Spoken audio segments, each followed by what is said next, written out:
ఏమైందే కాంతం? ఎందుకు అలా ఉన్నావు? జరిగిందేదో జరిగిపోయింది.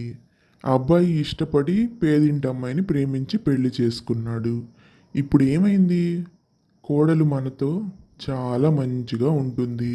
ఆ అబ్బాయిని బాగా చూసుకుంటుంది. నిన్ను కాలు కింద పెట్టనివ్వకుండా పనులన్నీ తనే చేస్తుంది కదే. ఇంకా కోపం పంతం అన్నీ వదిలేసి నువ్వు కూడా కోడలతో మాట్లాడి కలిసిపోయి కోడల్ని బాగా చూసుకోవే.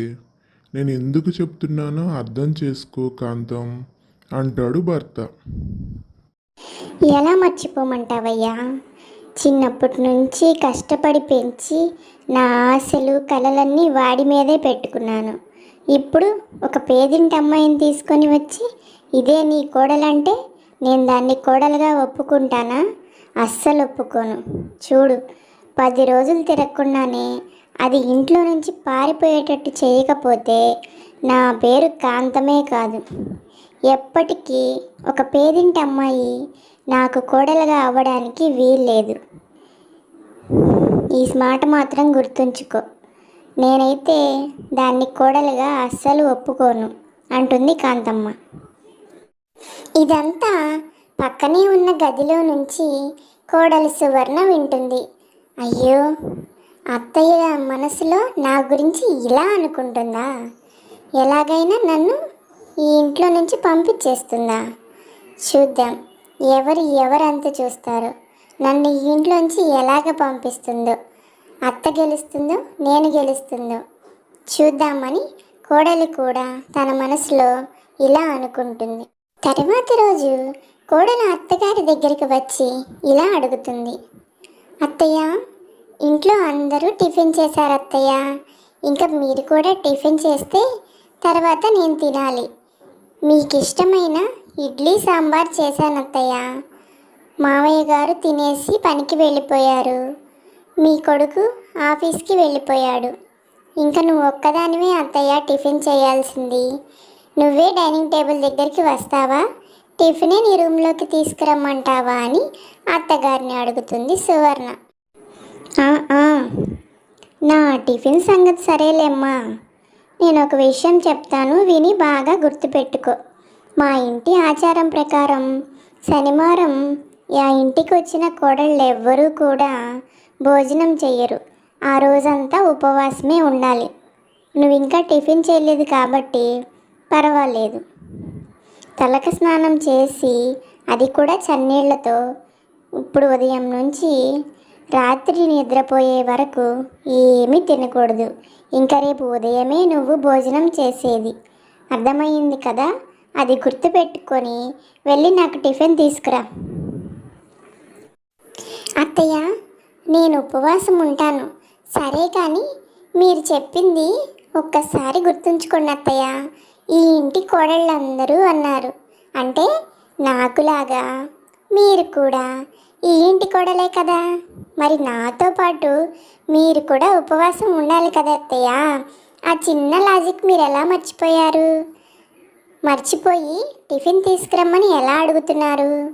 మనిద్దరం ఈరోజు ఉపవాసం ఉంటున్నాం కదా, అందుకే ఆ టిఫిన్ తీసుకువెళ్ళి పక్కింటి ఆంటీ వాళ్ళకి ఇచ్చేస్తాను.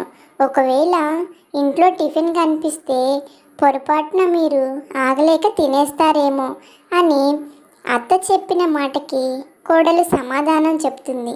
అత్తగారు మనసులో వామ్మో, అనవసరంగా ఇంటి కోడళ్ళని ఈరోజు కడుపు మార్చుకుంటున్నానే అని బాధపడుతుంది. తర్వాత కొద్దిసేపటికి కోడల దగ్గరికి వచ్చి అత్త ఇలా అంటుంది. ఏంటమ్మా తీరిగ్గా కూర్చున్నావు? ఇంట్లో పని అంతా అయిపోయిందా? అంట్లు బట్టలు, నా కొడుక్కి క్యారేజ్లో భోజనం పంపించావా? సరే, అవన్నీ సరే కానీ ముందు కిచెన్లోకి వెళ్ళి నాకు కొంచెం టీ పెట్టుకొని తీసుకురా. నేను ఎంత ఉపవాసం ఉన్నా టీ తాగకపోతే నా శరీరం సహకరించదు. వెళ్ళి టీ పెట్టుకొని తీసుకురా అని అత్తగారు కోడలతో చెప్తుంది. ఏంటి అత్తయ్య, మీరు మరీ చిన్నపిల్లలాగా చేస్తున్నారు. మీరు నాకన్నా వయసులో పెద్దవారు కదా, మీకు అన్ని విషయాలు తెలుసు కదా. ప్రతి ఒక్క విషయం నేనే చెప్పాలా ఏంటి మీకు? ఉపవాసం అంటే పచ్చి మంచినీళ్ళు కూడా తాగరు. మీరు ఎలా టీ తాగుతారు? టీ తాగితే అందులో పంచదార అన్నీ ఉంటాయి కదా. ఇంకా మీరు ఉపవాసం చేసినట్టు ఎలా అవుతుంది అత్తయ్య? పచ్చి మంచినీళ్ళు కూడా ఇవ్వను మీకు ఈ రోజంతా. మీరు అసలు ఈ కిచెన్ వైపు రాకండి, వెళ్ళి మీ రూమ్లోనే ఉండండి. నేనే మీ దగ్గరికి వచ్చి ఏం చేస్తున్నారా అని చూస్తూ ఉంటాను. వెళ్ళి హాయిగా పడుకొని విశ్రాంతి తీసుకోండి అత్తయ్య అని మనసులో అత్త తిక్క బాగా కుదిరిందని నవ్వుకుంటుంది. కొద్దిసేపటికి కోడలు అత్తగారిని చెరువు దగ్గరికి తీసుకువెళ్ళి, అత్తయ్య, ఉపవాసం ఉన్న రోజు ఖచ్చితంగా చెరువులో స్నానం చేయాలత్తయ్య, మీరు కూడా స్నానం చేయాల్సిందే అని చెప్పేసి బలవంతంగా అత్తని చెరువులో స్నానం చేయిస్తుంది. ఆ దెబ్బకి అత్తగారికి తెల్లారేసరికి జ్వరం వస్తుంది. ఇక అత్తగారు ఇలా అనుకుంటుంది, దీని సంగతి ఇలా కాదు, నా జ్వరం తగ్గిన తర్వాత మళ్ళీ చెప్తాను అనుకుంటుంది. హాయ్ ఫ్రెండ్స్, ఈ స్టోరీ కనుక మీకు నచ్చితే please like, share and subscribe చేయండి. అలాగే ఇలాంటి మరెన్నో వీడియోస్ కావాలంటే కామెంట్ చేయండి మీకు ఎలాంటి వీడియోస్ కావాలో.